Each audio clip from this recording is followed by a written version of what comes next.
তৃণমূল কাছ থেকে রবীন্দ্রনাথ ঠাকুরের সম্মান কেউ আশা করে না। ও আমার বাবাও এখানে 3 বার এমএলএ ছিল, বাবা 2 বার চেয়ারম্যান ছিল। সব আমাদের পরিবার, আমাদের খানদান, ওই খানদানের নামেও জায়গাটাকে চেনা হয়। ফিরহাদ হাকিম তো অ্যাকচুয়ালি মিক্স মাল আছে, মিক্স। বাবা মুসলমান, মা হিন্দু।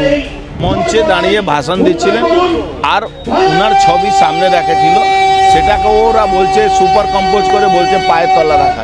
যারা আমাকে বহিরাগত বলে না, তারাও কাঁটা তারের নিচে থেকে পালিয়ে এসছে। বিষয় রয়েছে, সেখান থেকে একটু বেরিয়ে প্রশ্ন করছি। গতকাল দেখলাম আপনি কৌস্তব বাগচি এবং সুকান্ত মজুমদারের যে প্রতিবাদ সভা ছিল, তৃণমূল কংগ্রেসের ফেসবুক পেজ থেকে ছবিটা পোস্ট করা হয়েছে এবং এটা লেখা রয়েছে যে যেখানে বিজেপিরা সম্মান করতে পারে না, যেখানে সুকান্ত মজুমদার নিজের দুপাশে পায়ের কাছে রবীন্দ্রনাথ ঠাকুরের ছবি রেখেছেন, তারা আবার বাঙালিদের সংস্কৃতি সম্মান।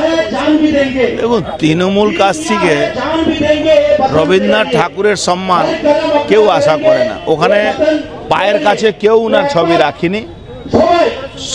সুকান্ত মজুমদার মঞ্চে দাঁড়িয়ে ভাষণ দিচ্ছিলেন আর ওনার ছবি সামনে রেখেছিল, সেটাকে ওরা বলছে সুপার কম্পোজ করে বলছে পায়ের তলা রাখা।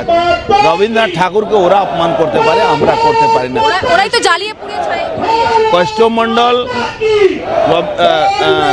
বীরভূমে আপনি জানেন, রবীন্দ্রনাথ ট্যাগোরের যে ইউনিভার্সিটি আজ থেকে না কত বছর আগেকার, তার বিরুদ্ধে ওখানে বঙ্গ ইউনিভার্সিটি, ওখানে বাংলা ইউনিভার্সিটি করার একটা করে ওই জায়গাটাকে দখল করার চেষ্টা করেছিল। ওদের থেকে আমরা রবীন্দ্রনাথ ঠাকুরের সম্মান কি করে আশা করতে পারি?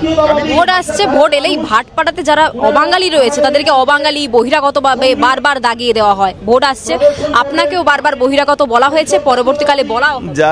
যারা আমাকে বহিরাগত বলে না, তারাও কাঁটা তারের নিচে থেকে পালিয়ে এসছে।